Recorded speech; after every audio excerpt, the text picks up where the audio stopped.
Salut à tous, on se retrouve aujourd'hui pour parler du FC Barcelone en ce mardi 26 août. On commence tout d'abord avec la Liga. Et dans l'état actuel des choses, le Barça n'est pas leader de la Liga pour la première fois depuis la 23e journée de la saison dernière. Parce que la saison dernière, bien sûr, le championnat a été gagné. Mais depuis la 23e journée, la première position a été acquise. Puis après, le Barça n'avait plus perdu cette première position. Et depuis, bien sûr, cette 23e journée de la saison dernière, le Barça n'est plus leader. Parce que le Barça, premier ex-aequo. Mais avec Villarreal en tête, parce que Villarreal a plus 7 en différence de but et le Barça plus 4. Voilà.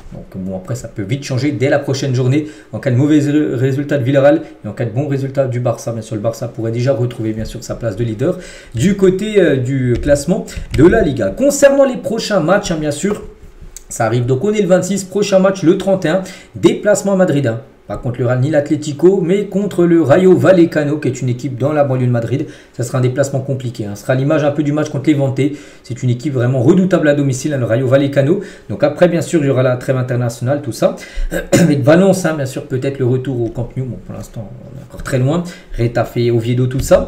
Et concernant le match contre Valence, c'est quoi les infos aujourd'hui, les gars? Ce match est quand même prévu le 14, donc là, dans 3 semaines, bien sûr, cette rencontre. Donc on ne sait toujours pas où se jouera le match Barça-Valence du 14 septembre prochain. Ça, c'est totalement fou. Le Barça a déjà demandé un 4e match consécutif à l'extérieur et cela n'a pas été accordé parce que parce que déjà 3 matchs. Le Barça aimerait bien sûr du coup ce 4e match encore le jouer à l'extérieur.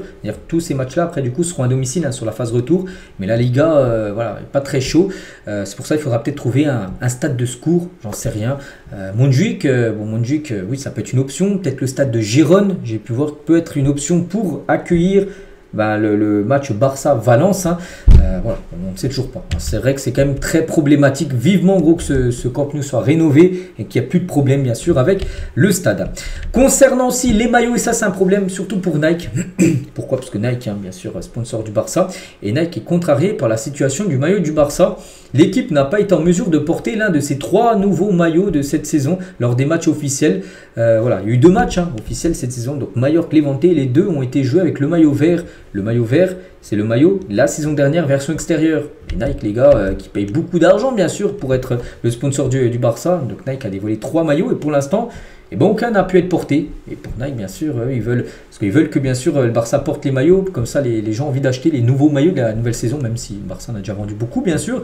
Donc le Barça normalement devrait enfin jouer, ça c'est une bonne nouvelle, enfin jouer avec son nouveau maillot domicile contre le Rayo Vallecano. Donc le match là. Le Barça devrait jouer avec ce maillot là. Le maillot version domicile, parce que le Rayo ça joue en blanc. Donc là, tu peux porter ce maillot rouge-bleu, il n'y a pas de souci pour différencier bien sûr les joueurs. Et à noter que le match contre le Real Oviedo, donc le match prévu fin septembre, au Real Oviedo, les gars, le Barça devrait jouer pour la première fois avec son maillot extérieur. Pourtant, le Barça a joué avec 2 maillots extérieurs cette saison, mais c'est le maillot de la saison dernière, le maillot vert. Et là, ça va être ce maillot doré qui devrait être porté pour la première fois contre le Real Oviedo, comme j'ai dit, dans à peu près un mois. On continue, les gars, avec aussi ce programme. Je vais montrer là des matchs et tout ça. N'oubliez pas que jeudi après-demain, tirage au sort de la Ligue des Champions. Donc on remettra, je vous montrerai bien sûr une mise à jour bien sûr des matchs avec les rencontres de Ligue des Champions ajoutées. Parce que regardez les 4 pots bien sûr de la Champions League et bien évidemment le FC Barcelone est dans le pot 1, pot des plus grosses équipes. Donc n'oubliez pas, il y aura 8 équipes, 4 matchs à domicile, 4 matchs à l'extérieur. Ce sera le même format que la saison dernière avec une poule unique de 32 équipes. Et je sais plus ce sera les 24 premiers qui se qualifieront, tout ça.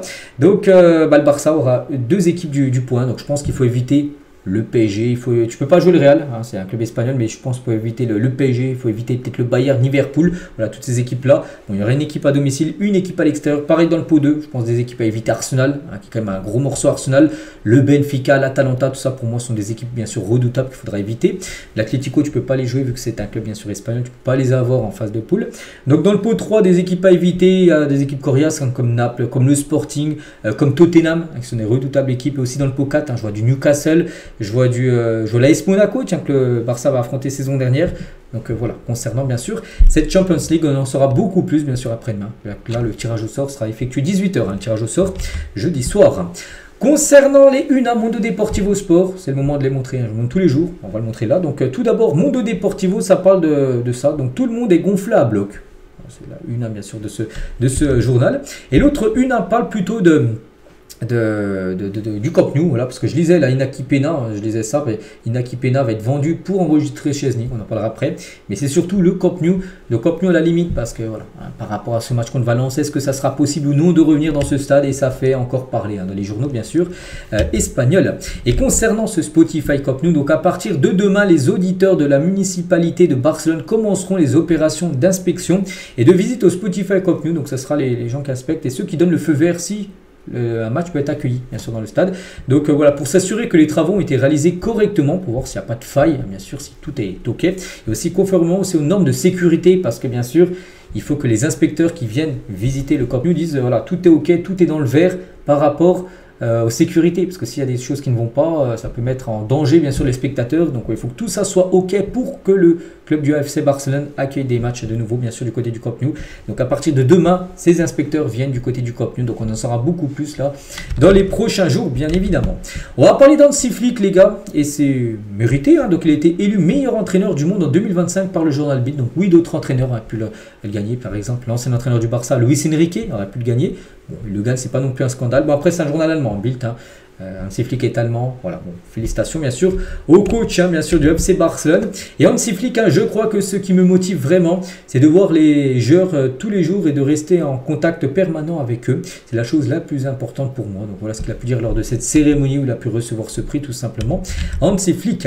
On va parler d'Inaki Peña. Donc le Barça, oui, devrait vendre un joueur, Inaki Peña. Donc il va être prêté à Elche. Donc en gros, c'est quoi le projet? Le Barça devrait prolonger Inaki Peña jusqu'en 2029 et le prêter dans la foulée du côté d'Elche. Donc accord total trouvé entre toutes les parties. Elche veut le joueur, le Barça veut le prêter et le joueur est ok pour aller à Elche. Donc si tout le monde est ok, ça devrait se faire. Et cette opération permet aussi de libérer une place dans l'effectif pour l'inscription de nouveaux joueurs. Et comme ça, tu pourras enregistrer tout simplement un nouveau joueur. Et le départ en prêt d'Inaki Peña permettra à Barcelone d'enregistrer Szczęsny avant le prochain match. Hein. Voilà, parce qu'il n'est toujours pas enregistré. Il n'était même pas dans le groupe lors des deux premières rencontres. Donc Szczęsny devrait bien être présent lors du troisième match, hein, le match au Rayo Vallecano. Bon, il ne gagnera pas vu que ça sera Juan Garcia, mais il sera bien, on va dire, dans l'effectif blaugrana. Et concernant, donc Inaki, j'ai dit, hein, peut-être à Elche, et Aurélien Romeu et Hector Ford, c'est que ces deux-là, on se dit, ils sont toujours au club, mais les deux hein, n'ont toujours pas de destination claire. Et pour l'instant, bah, le Barça patine un peu pour savoir c'est quoi leur futur. Et Hector Ford, ce serait bien qu'il parte, hein, parce que l'inscription aussi de Ronny Bargi, qui est encore un joueur aussi pas inscrit, dépend du départ d'Hector Ford. Ford hésite, un jour il préfère partir, un autre jour il préfère rester.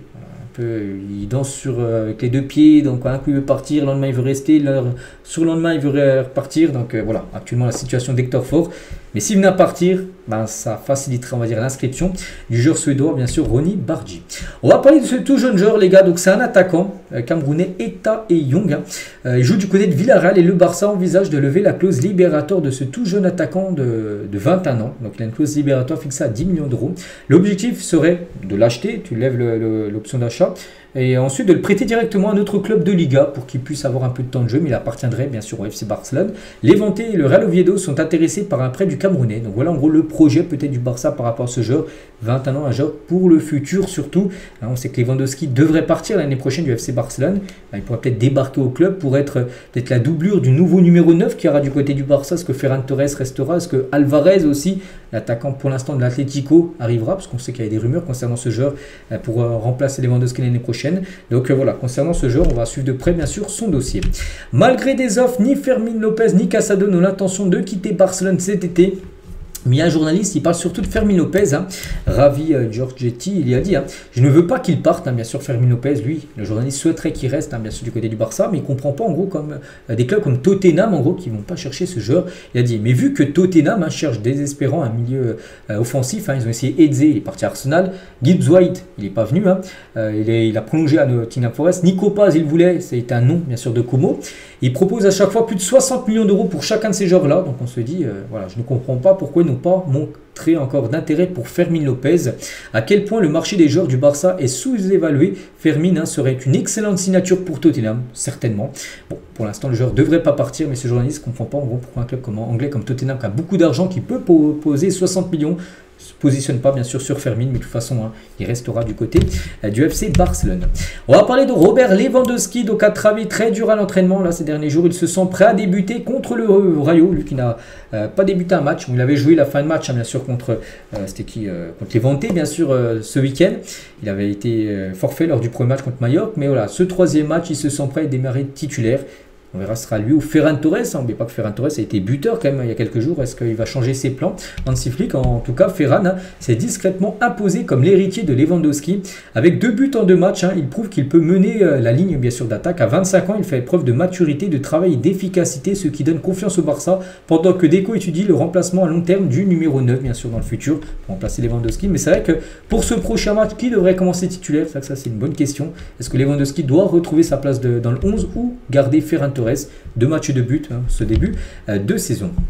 On continue cette fois-ci avec la trêve internationale et c'est officiel, Rafinha est appelé par le Brésil. Voilà, donc Carlo Ancelotti, nouveau coach hein, de la sélection brésilienne, donc 2 matchs, hein, Chili-Bolivie, le 4 septembre et le 9 septembre. On peut voir Rafinha, je cherche, il est entre Matheus Cunha et Richarlison, donc le joueur du FC Barcelone sera bien du côté du Brésil. Donc voilà, on finit avec ça aujourd'hui, voilà ce qu'il y avait à dire, j'espère que ça vous a plu. On se retrouve nous demain, mercredi, pour le prochain numéro. Je vous souhaite une très bonne journée et à demain.